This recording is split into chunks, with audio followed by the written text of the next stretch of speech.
Okay, so let's get started. Hey everyone, and welcome again. We're excited today to bring you another Codacy Live talk, this time on the topic of code quality and CI/CD success. My name is Eloisa. I'm from the Codacy marketing team.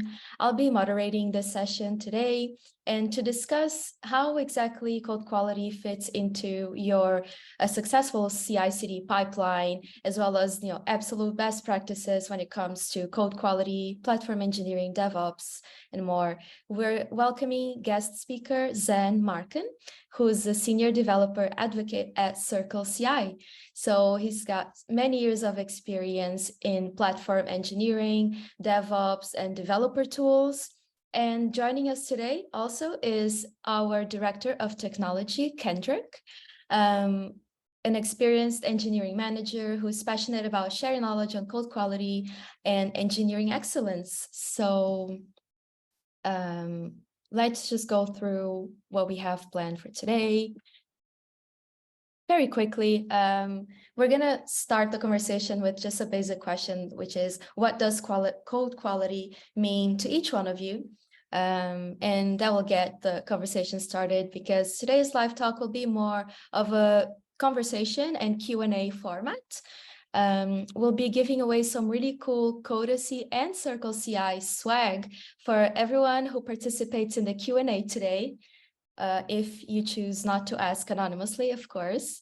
So if you have any questions that pop up during this discussion, if you want to participate, so it's going to be your turn at the very end. So just use the Q&A button that you have down here and write down your questions so you don't forget them, and we'll get to all of them.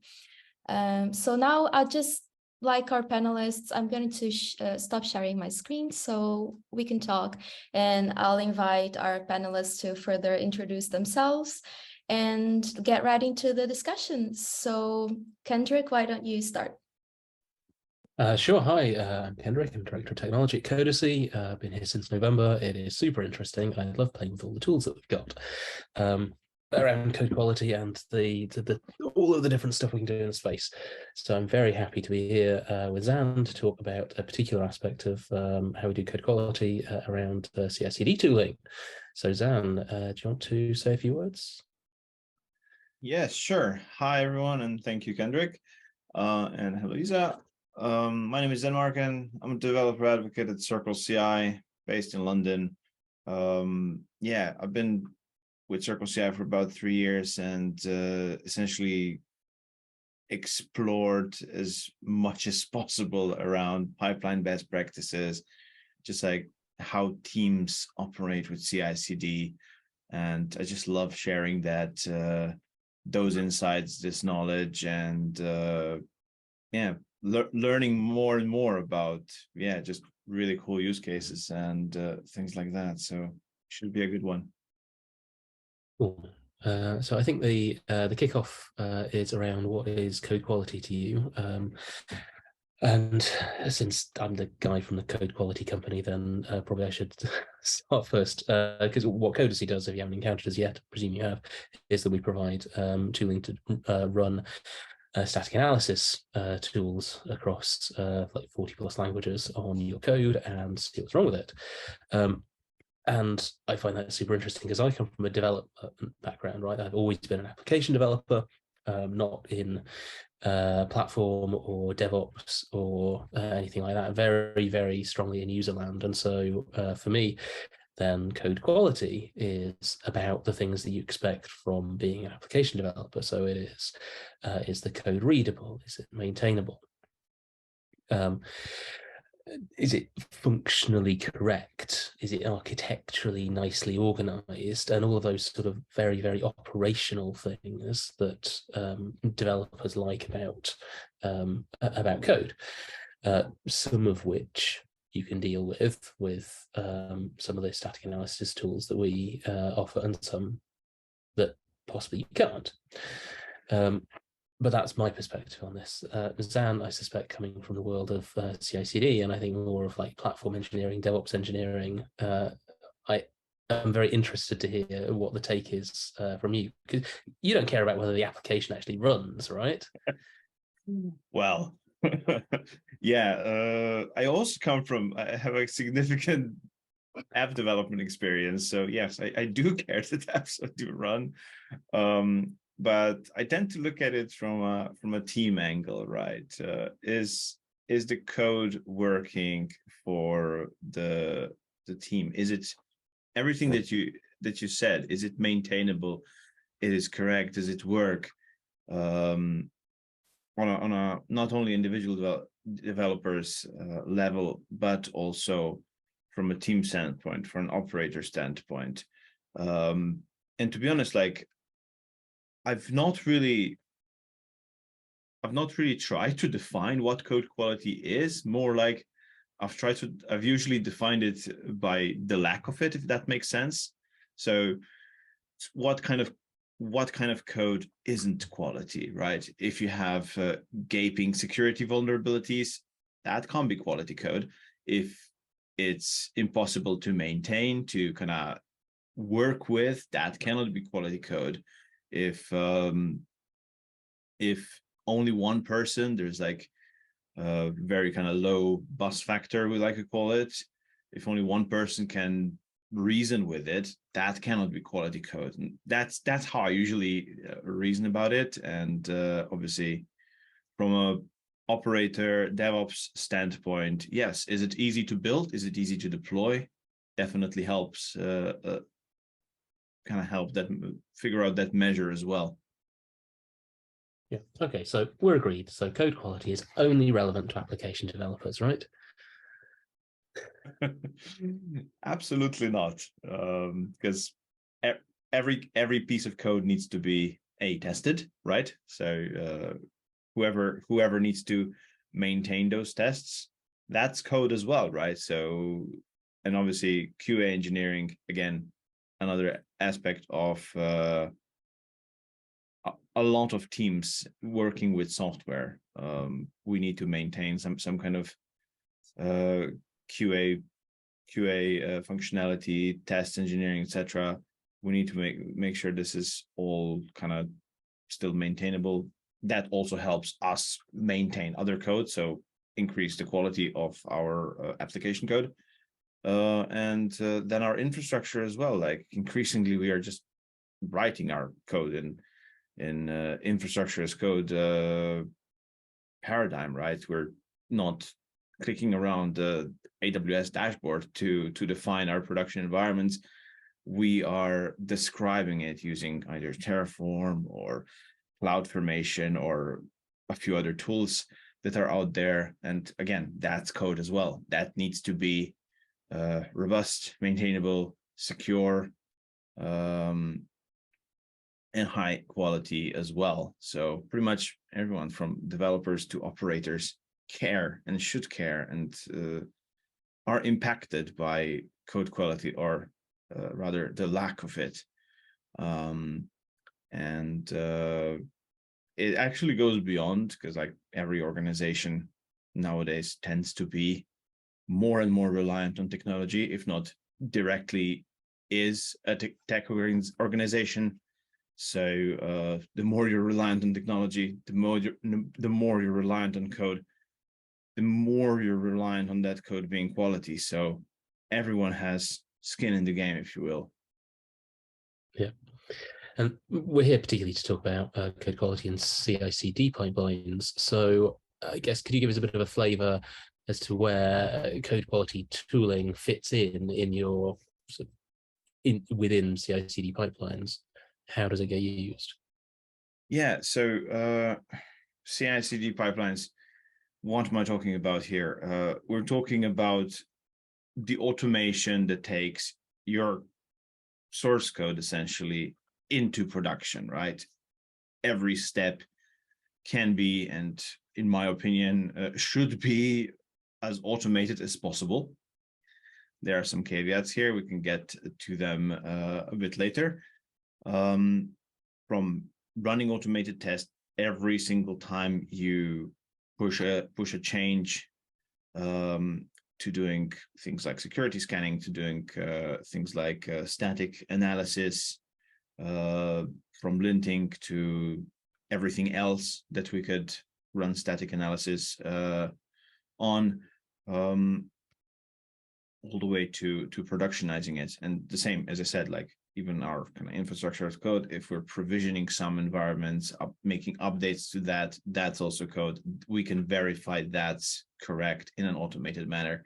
So yeah, in a CI/CD sense, the pipeline essentially helps us maintain that code quality by ensuring continuously that we are not regressing in that regard. Yeah, and IAC, I think, is a super interesting use case here, because obviously it's I'm 41. IAC is a fairly new technology, right? Because it's happened sometime in the last 10 years. But in terms of combining it with CI/CD, it is super interesting, because if you're doing code quality tooling, if you're running SCA tooling on your IAC stuff, what happens when it fails? Like, what happens when your linter for Helm or whatever detects an error? What do you do then? Well, that's entirely up to whoever is responsible for that pipeline. Usually, by default, a pipeline fails entirely if any of the components fails. So I'll give you a Circle CI example, because that's the platform I know inside out and work with daily. So we have in a pipeline to define these things called workflows, essentially, which are a graph of jobs. And a job is essentially a single unit of execution, whether that's some tests, whether that's some kind of linting, as you mentioned, some other type of validation, or maybe it's building, maybe it's deploying, provisioning. And a job essentially is a set of ultimately it's a set of command line instructions that execute in a given environment, right? That could be a Docker container based on a particular image, or it could be a virtual machine. It really depends on any particular need. So if a job, let's say you have a linter job, if that kind of step that does the verification, that does checking, terminates with anything other than status code 0, so again, command line world, right? It means the command failed. That means that the entire job is gonna fail, and also that entire workflow is gonna fail, because that single job has failed. Now, you can change this if you want. There is every single tool has severity thresholds, for example, for security. You could sometimes disable warnings, etc. But at the first pass, if it detects any errors, it will fail. The whole thing fails. Yeah, you absolutely don't want your build failing because of some code style warnings, I guess. Well, I mean, there's a few schools of thought here, right? I've worked on teams where, yeah, every single compiler warning was treated as a failure. Mm-hmm. And it wasn't pretty. It was frustrating more often than not, but yeah, there were no compiler warnings in that code. And that's potentially good as well, even at the cost of developer happiness. Perhaps a controversial question. Are compiler warnings more or less serious than SCA warnings issued by other tools? Because the compiler is the compiler, right? Surely that's sacrosanct. But surely a compiler warning is more important than a code style warning. Potentially. I mean, they're both important, I would say, because a code style warning, you disable it once, you're just gonna open the doors for destroying your consistency, right? Mm-hmm. And the compiler warning, again, you disable it for one little thing, next time you look, you have 10, and then there's 100, and then there's just like this huge list of them, and one of them might be relevant, but you never know which one. Yes, that is one of the I think big problems within code quality analysis as well, particularly when you start up a project with a new tool and it finds 1,000 errors, like 1,000 errors / warnings / infos. Like, which ones are actually really important? That's definitely a challenge. In terms of like CI/CD, like I've got a couple of really, really specific questions that are more like, I want to know because I want to know, right? Because things I've seen in the past, at my last place, we had our builds all broke because NPM audit issued started issuing an error for a dependency that was deep within our dependency graph, right? So again, question, what should you do in that case? I mean, your software built just fine yesterday, like nothing has changed. Your artifacts are identical. You're rebuilding the same thing here to publish it to production, but suddenly, like, what do you do then? Do you disable the warnings? Do you accept it? Do you like drop everything and go and fix it? What's important here? With all the love I have for the Node ecosystem and JavaScript and that world in general, I do love hacking with it. I find this is more often than not, it's a Node thing, usually like the NPM thing, just because that's how the whole ecosystem is put together, for better or for worse. Ideally, you would obviously resolve everything, but yeah, not every dependency tree is resolvable, and yeah, sometimes you just have to make hard trade-offs, saying, yeah, we're going to accept this and ignore these warnings for this particular issue, just because there's no update path that would fix this, just because there is 4 levels down, there is some dependency that's been deprecated or not updated since 2017. And NPM is for sure the worst with super nested dependencies. I mean, NuGet had a problem a couple of years ago, I remember, with a bunch of vulnerabilities getting introduced that nobody spotted too. So it can happen to other ones. I guess my other super specific question is around like using CI/CD for things like nightly builds, right? We all know that you have, these UI test suites that take like 14 hours to execute ever, but for whatever reason, because they're not dependent, they are dependent on each other, and you got to execute on it everyone in series, so it takes ages. Obviously, you don't want that in your main build chain, right? So you take it out and you put it over there. But what happens when that fails? Like, what do you fail on your main pipeline, if anything? Like, how do you deal with that sort of situation? So again, this is something that every team needs to establish for themselves. I found the biggest successes in my experience were like, if you treat it like a nightly failure, especially because the long running kind of heavy end-to-end test suites, they are ultimately your last line of defense before getting something into production. So they are to be treated with like the highest priority, right?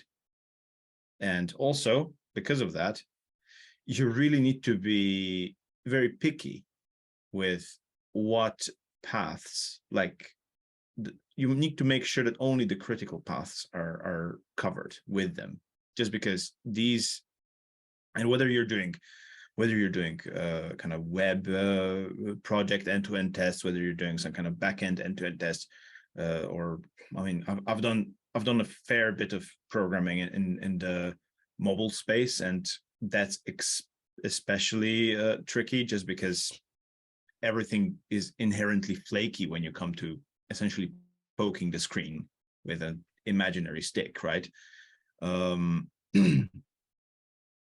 And yeah, in that regard, you just need to really cut down on your kind of test suites so that only your most critical paths are covered So that's the main thing. So that this means obviously it's less to maintain. The rest can be obviously offloaded onto lesser tiers of tests, hopefully. And but yeah, once something in a nightly test fails, you need to get on it and you need to address it. It's as the main branch went red, because ultimately it has, right? I mean, I guess that was my question from a sort of naive application developer point of view, right? Yeah. Then, does the main build go red? How do you make it go red? Like, how do you make this thing over here, which has taken 14 hours, which is not the same pipeline as this one over here, which is shipped to production? How do you block this on what's going on over there? Oh, right. Yeah. I find that like you can definitely automate this. In one case, like you could have a production pipeline run the entire test suite again. But then again, you're making your production deploy take 14 hours, which is probably not what you want to do.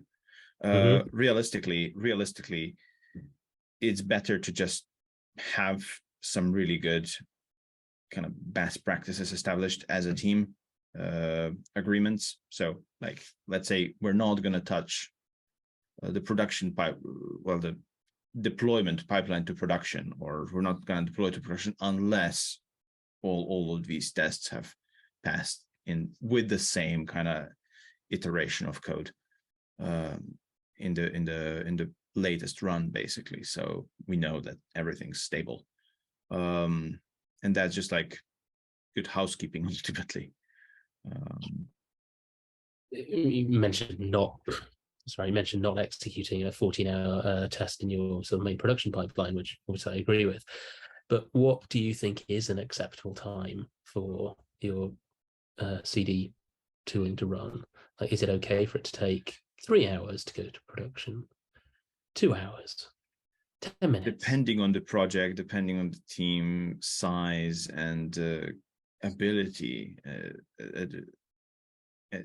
ultimately it very much depends. Like we do every year, we basically create this report called State of Software Delivery, and maybe we can send this as a link to folks who watch this webinar. And basically we take a whole snapshot of, I think last year we took the whole September basically of everyone running pipelines on Circle-CI, and there were about 15 million jobs that we looked at and analyzed. And I think the sweet spot for a pipeline duration is about 10 minutes, if I'm not mistaken. And that's kind of what I agree with. It doesn't stop, it doesn't block you too much if you are waiting on instant feedback as a developer, because that's ultimately what you're going to be running most of the time. It doesn't block pull requests being reviewed. But yeah, every time you're kind of doing something more involved, maybe you can extend that if need be. Again, if you're not dealing with the most common things, so like if you're not dealing with like a small service being deployed or a web application or something like that, maybe you're testing some hardware, you need a longer running pipeline just because the nature of what you're building is more complex, has more is more expensive to test, and ultimately failures are more expensive to fix, right? So it's always a balancing act, right? Yeah. When you're physically shipping hardware, then balance really has to be getting it right, doesn't it? Worked for a company a long time ago where we said, well, you know, we like to fail fast and ship quickly and like be all this sort of bleeding edge stuff. And they're like, okay, we're Sky, the Sky TV people, right? We send people a box and they keep it for like 15 years. So it's got to work the first time, which is an interesting culture clash. Yeah, I can imagine. Again, coming back to these tools that we might run, like linters or whatever. I mean, we're going to run some unit tests, possibly some integration tests. So getting all of that to run in 10 minutes sounds like not necessarily an easy job. And if we're going to fail the build on these things as well, like what, in terms of good practice, then what are we doing when these things fail so that people can come and attend to them? First off, we are making sure that all of the relevant information about a failure is surfaced, whether that's through some kind of log output. Ideally, if we can export their reports into things like JUnit, we can then obviously parse it on a CI/CD side as well, so it can show you exactly like which side of the project has an issue. So yeah, that's the most important thing before we're actually even looking at a failure. But ultimately, yeah, we're addressing this, trying to find what's gone on and figuring out what the fix is, and committing and testing a fix as reasonably quick as possible. Okay. But like presumably you got like things like Slack connectors and email. Like, I mean, yeah, of course.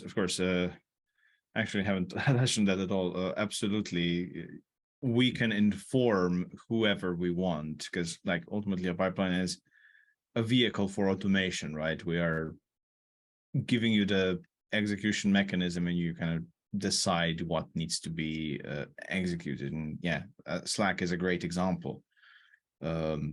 A lot of teams use it.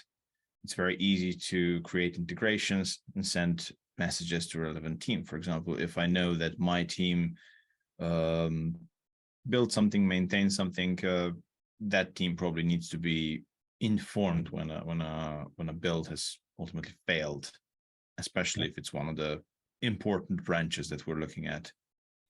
Yeah, and for me, this is something that starts to get difficult as you scale, right? Because when you have like one team and one product, then like when the build fails, great, like send a Slack message to like the build failure channel, right? And everyone can watch that. But when you get to like 3 products, 5 products, like 10 pipelines, 20 pipelines, like how do you start to maintain this like increasing amount of I mean, both I think communication in terms of like who do you talk to, but also you're going to have a product a project that's in C#, you're going to have one that's in TypeScript, you're going to have one that's in Go, you're going to have one that's in all 3. So these things are going to have like different linters associated with them. They're going to have different like test execution tools associated with them. So how do you like manage that stuff? What I've seen is organizations increasingly start centralizing this, whether it's kind of DevOps team, CI/CD team, CI/CD engineering team, platform team. Is the platform kind of movement is emerging and becoming very, very popular, where all of these kind of best practices, approaches are being kind of nurtured in a central location, ultimately in a central kind of team that helps with the tooling.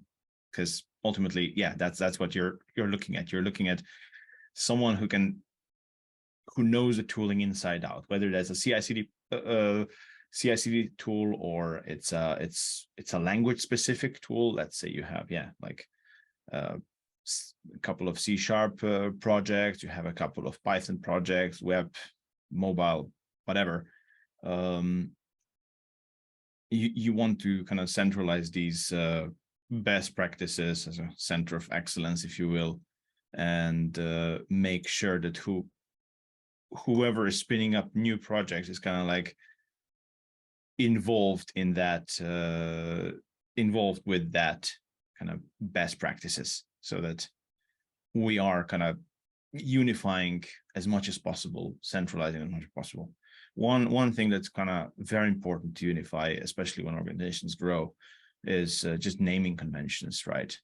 Because that's something that really can hit you if you're not careful, and you have first 2 teams, 5 teams, then 20 teams, and if everyone has their own naming conventions, irrespective of any others, there's going to be clashes, there's going to be inefficiencies, and yes, it's going to be impossible to enforce some kind of best practices on a platform level. So it's very important to standardize this, and it's a good place to start. Yeah, that's interesting. That's one of the things that I mean, you can configure a lot of your static code analysis tools to enforce naming conventions, but it's not like every company has their own, right? And there's not a way that you can just like press a button and say like enforce naming conventions and have it just work. There is work to be done. Yeah, it's something you need to like decide and define, and it ultimately will encompass some portion of company culture and team culture, and yeah, you can't just prescribe that from a tool standpoint, like a team agnostic tool standpoint. You need to have it as an organization specific thing, and that's fine, because it means that someone went in and had a deep think about things. Yeah, I saw there's a very good video out there by Mike McGar at Netflix. I think he's moved on now, but about running their developer experience team, which we would identify now as a platform team, and creating what they call the paved road of tools for all the teams within Netflix to use, where, you know, if you are running TypeScript with this build chain with these 4 libraries and this deployment method, then like, hey, we've got tooling for you, right? If you want to create a new project using this all of these technologies, you can literally just check out that tool, go like start a new project, bang, and it'll provide all this stuff for you. But you have to play by the rules, and you don't have to take their bundle of stuff. You don't have to conform to the developer experience team's like bundle. You can go over there and do your own thing if you want to, but then you have to like develop and operate everything yourself. And that's you build it, you run it, right? And obviously that's a lot of people would try to shy away, especially on the development side, app development side. They would kind of try and shy away from this as much as possible, and that's fine, because if you have someone who is willing and happy to specialize in operating things and making sure that's easy, it's a worthy trade-off, I think. I don't know. I think we're getting more and more into a situation where teams are expected to completely operate their own software. And again, referencing Mike McGar, you know, one of the reasons the Netflix built this platform team is because the mental load on engineers to have to understand not only like the server-side programming language and the front-end programming language and the database query language and the presentation markup language and like all of just the 5 different programming languages you need to actually write the code, to then have to start worrying about operability and deployability and how to configure your pipeline and all of this. Like there is just too much there. And so, you know, we conceive now, this is referenced in Team Topologies as well, the book, that if you're building a platform team, the point is to be an enabler, right? So you're coming and you're like giving people the tools and the abilities to be able to do this stuff without overwhelming them. Yeah, I think we're going to see more and more of that. And I think it's going to be less and less acceptable, honestly, to just do what I've done my entire career, basically, and go, no, I'm an application developer. I'm not going to get into operations at all. I don't think you're allowed to do that anymore. And we do that with our QA people at Codacy as well. You know, our QA team are enablers. They're not here to write the unit tests. They're not here to write the integration tests or execute the manual test plan. They're here to enable the whole team to take on those activities and do that stuff themselves, which is not something I've seen anywhere else, but it's like super cool, basically. I'll stop talking. Yeah, I see this with pretty much CI/CD world as well. There's fewer and fewer like DevOps teams that maintain pipelines ultimately, and more, you developer teams, app teams owning it. But yeah, it's I think it's a pretty modern development, at all, but it makes sense just because software is becoming more complex as with every minute, with every day. Sorry, I'm having some headphones issues for some reason. It's just becoming more and more difficult to reason with everything. So it's good to have guardrails, if you will.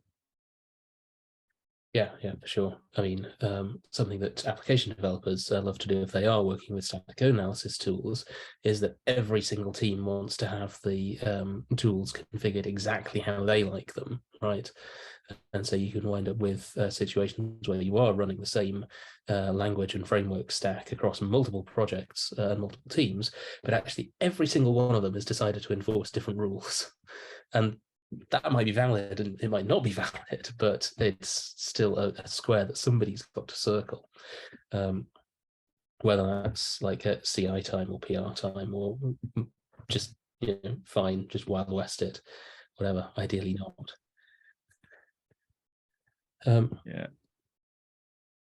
I think, Eloisa, you can tell me if I'm right. We're coming to the end of the 30 minutes we've got here. I have one fairly open-ended question left, Zan, which is like, what else is hot in CI/CD right now? We are living here in our little code quality bubble, running our static analysis tools and thinking about test coverage, but like, tell us a bit about the rest of the world. So it's pretty much just being there for everyone, building and deploying whatever and automating everything in every possible way. I personally think like generative AI is not gonna evade us as an industry. So we're gonna be seeing more and more of this, whether it's just with writing things instead of using some kind of tooling support, generative tooling support, rather than doing everything manually. I mean, tools like that already exist for some things, for better or for worse. So that's definitely one of the hottest trends. And the other one is going to be like, I think, just the amount of events that could trigger CI/CD pipelines beyond just build, test, deploy, the code commit, push flows. I think we're going to start seeing these more and more, like more advanced integrations, especially as what we talked about, kind of these enablement teams, platform teams start building out more best practices around our tooling. We'll start thinking, okay, how do we then, what else should trigger builds? Maybe your observability tool should trigger a pipeline if it detects that the latest deploy was actually causing more errors, significantly more errors than the previous ones. Why is this? Maybe we can automatically cause it to revert or do something like that. So I think that's the CI/CD specific thing that will be seeing in the next few years. We absolutely had a case recently at Codacy where we shipped to production, and we shipped to production multiple times a day, right? We shipped to production, we broke the build, or rather we didn't break the build was fine, but when it went to production, we had not accounted for this particular edge case. And we're in a similar sort of business as you, right? That we are processing lots and lots of jobs at the same time. And we were not scaling appropriately to meet the demand, and we had to back off and go and revert back to the previous version. but all of that took manual intervention, right? And we had the monitoring there telling us that stuff was breaking and that the queues were going up and not getting consumed. And we could have instrumented, we could have come up with some way to automatically roll back based on observability criteria. We might go and do that. That's really interesting. And on AI, I mean, I don't know about you, but I have been battered by hundreds of emails from companies offering to specifically do AI-assisted automated test rerunning. So, we'll run your test suite, but then for all your flaky tests, then we'll automatically detect which ones are flaky and rerun them for you to see if they work the second time, which I find is kind of hilarious, because like if you've got tests that are not executing like repeatedly and staying up, then the fix for that is not just keep on running them again, it's fix the tests, right? Get them green. Don't forget about them. Hopefully not. This flaky tests are interesting. So we'll run it 5 times until we get our test pass, and then we'll consider that to be good, and then it can fail 80% of the time in production as well. Well, I hate to interrupt the conversation, but we do have some interesting questions from the audience. So I'm going to read the first one. Joseph Nyogu, I hope I'm saying this right. It's actually curious about how both platforms work together. So Circle CI and Codacy, and the question is, apart from unit tests, which now could be used to test the code quality and maybe ensuring failovers if code coverage does not hit a threshold, how else can I use Circle CI to ensure code quality? And also maybe instead of going into the depth of this integration, how do I use Codacy to ensure this? Do you want to take that first, Zan? Yeah, so I believe like Codacy, for example, has you have a CLI, right, that allows you to run Codacy static analysis on any project, right? And that CLI can be run within a CI/CD context. So in Circle CI, for example, you write your workflow, you would have a code quality check job, which would invoke Codacy CLI. And again, if this fails for whatever reason, this job will fail, this workflow would fail. So you're not deploying anything, you're not pushing anything. That's very quick answer. Yeah, you've got a couple of options there actually, because we have a public API as well. So if you're really clever, you could go and call our public API for the commit version that you're building on and ask that if there are any issues or failures, which is probably quicker than re-executing the entire analysis at build time. Although I suspect that purists would like to actually do the execution at the time that they are building the artifact, right? But to answer the second part of the question, like where Codacy I think really wins out is that we are gating your PRs. So before you even manage to merge onto master or main or whatever your default branch is, then we will tell you your code coverage is 85%.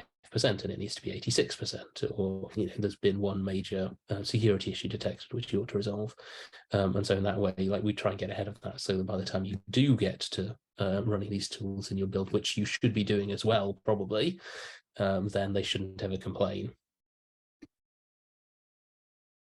Well, very interesting views on both sides, and I think this helped answer the question. Market is answered. We have another one. We also have some interesting opinions in the chat if you want to read them. But let's get to the next question, which is from Andrew. Where do you see the split in how much the CI/CD should be checking and how much should be shifted left to the developer before the push to the pipeline? Is it best practice to do as much as possible on both sides, or minor checks to be speedy pre-push and then intensive stuff in the pipelines?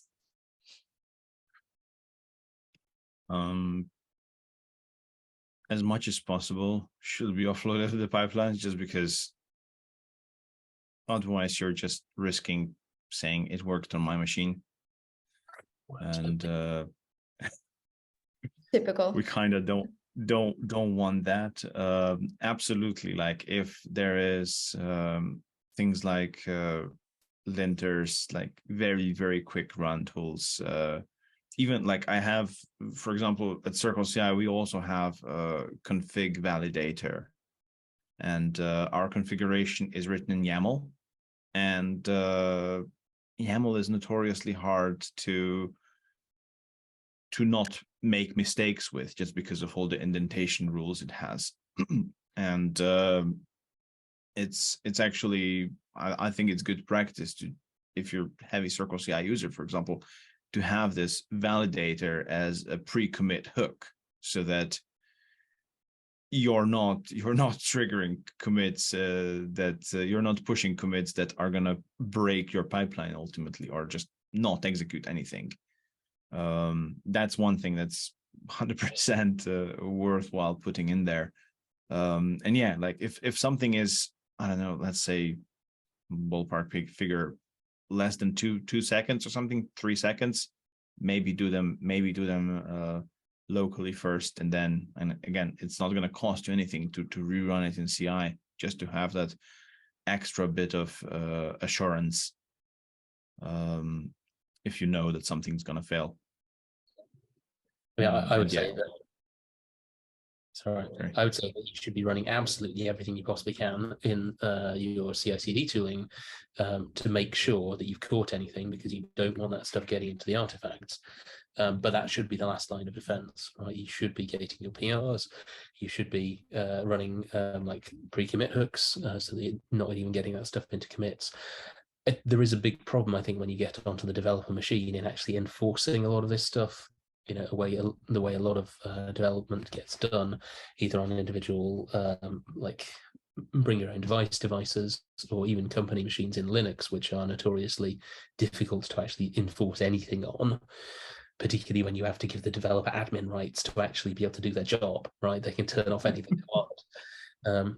Like getting developers to actually run all the tools that they ought to and not skip them every time is really hard. And so the sort of point of first contact that you as a central organization have to ensure consistency is probably in the PR. Because people are still going to be able to commit stuff onto their own branches before you get to that point. So for me, the PR is kind of the first major line of defense, but that shouldn't mean you shouldn't also be doing the other ones. It's that it's harder to enforce getting people to do that all the time. Certainly, my previous place, we enforced through a pre-commit hook that you should run the unit tests on the project that you're in. You were not stopped from committing if the unit tests failed. We just made sure that you had to execute the unit tests and look at the results, and then like feel bad before you committed, right? But ultimately, if you actually try and gate commit on passing the unit tests, then that gets very tricky, because people just go in and either they just mark the tests as skipped, or they go and like delete the ones they don't like, or whatever. Like developers will root around like people trying to stop them, basically. Yeah, obstacles are always a tricky one to, especially with developers, because if your job is to solve problems with technology, and you get a problem with technology, you're going to solve it, right? And yeah. Cool. Thank you. Andrew says, thanks for answering the question so thoroughly, and thank you for asking your question, Andrew. Next question is from Martin. What aspects of the CI/CD toolset help to improve quality at the integration layer? For example, how built microservices work together rather than the quality of the individual service? Yeah, so there's a few ways to get around this. One is to deploy to a staging environment or a testing environment, and trigger an external pipeline which runs an integration type test. It's quite common, and it mostly works. apart from when the version starts mismatching. The other one is also increasingly more popular in the observability space. Is just saying, we're just going to test in production and apply one of the techniques, for example, canary deploys or something like that, and looking at the actual usage data to see, hey, is my new microservice performing as it should compared to the previous versions? Assuming that all the kind of functional tests, end-to-end tests have passed. But yeah, once you have this running in some kind of production-like environment, you can again run another pipeline as a user would to test this kind of like end-to-end thing, or just look at user stats and metrics and see, hey, this is performing to expectations, or if it's not, if you're doing like a canary deploy type thing, you can just undeploy that one, go back to the previous version and mark the original as failed. That's a good one. It's involved, but I see it more and more. I guess the alternative is to be using monorepos or lockstep services where you're building and pushing everything all in one go every time. So whatever test environments you're using are always getting whatever the specified version of everything is, because you can wind up in dependency hell if you've got lots of microservices that are all depending on each other, that all have their own versions, bumping the versions. And then having to run all the tests for all the individual combinations can be expensive and well, not flaky, just difficult to get right. And yeah, absolutely. And I mean, kind of, it all kind of kills the purpose of doing microservices in the first place if you're putting them in lockstep to make a big deploy, because you're back to monolith world in that case, aren't you? Yeah, I mean that's true. I mean, there will be situations It's always a trade-off, I suppose. Where people started building a microservices architecture and then decided that was a terrible idea, and you've actually wind up with something that's like half a dozen services that are not microservices, where it's just easier to like build them all together every time. Okay, thank you. Does anyone else have any more questions for the Q&A? We still have a few minutes left, so if you have a question, definitely this is the time to ask. Final question. You get swag. So, yeah, come on. We get double swag this time. So we'll give everyone a few more seconds to see if you have any more questions for Zan and Kendrick. No more questions. Okay. For the person, sorry, can I just ask, add this for the person who asked about external pipelines to test everything? I do have a blog post about this if it helps, so I can share this afterwards and make sure that you get the link. Okay, cool. Maybe we can even share in the Codacy blog. We're going to recap this session in our Codacy blog next week. So if you stay tuned to our blog and our social media, you can find some of these resources there. So yeah, our Q&A is now out of questions. So I would just like to thank everyone for coming. And obviously, thank you so much, Zan and Kendrick, for the incredible best practices and interesting discussion shared today. Let's see, we'd love to get your feedback. That's just my last thing that I'm going to say before we turn off. There's going to be a survey at the very end of this, and we're gonna actually give away swag for the survey as well. So if you stay a few seconds later, after we close the session, the survey will pop up in your screen, and give us feedback on how you think this live talk went, what you want us to talk about next. We'll make sure to ship you some swag as well. So that's another incentive. But yeah, thank you everyone, and see you next time. Bye-bye. Thanks. Bye bye.